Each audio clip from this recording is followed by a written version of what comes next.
பல நேரங்களிலே நமது வீரத்தை, நமது சக்தியை யாரிடம் காட்டுகின்றோம்?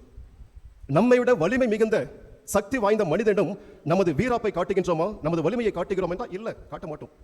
நமக்கு தெரியும், தோற்று போய்விடுவோம். நமது வலிமையும் வீராப்பையும் யாரிடம் காட்டுகிறோம்? நம்மை விட பலம் குறைந்த, வலிமை குறைந்த அந்த மனிதனிடம் வீராப்பை காட்டுகிறோம்.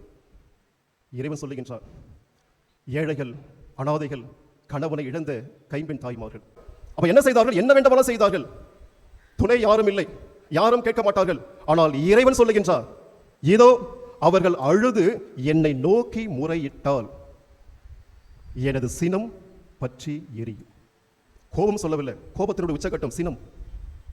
பாருங்க, இறைவனுடைய பிள்ளைகளை யாரெல்லாம் துன்பத்துக்கு உள்ளாக்குகின்ற பொழுது, எனக்கு யாரும் இல்லையே, எனக்கு உதவி செய்ய யாரும் இல்லையே என்று நாம் கண்ணீர் விட்டு அழுகின்ற பொழுது, இறைவனை நோக்கி நாம் தஞ்சம் அடைகின்ற பொழுது, ஆண்டவரை நீதான் எனக்கு எல்லாம் என்று சரணாகதி அடைகின்ற பொழுது, இந்த இறைவன் நமக்கு துணையாக வருவார்.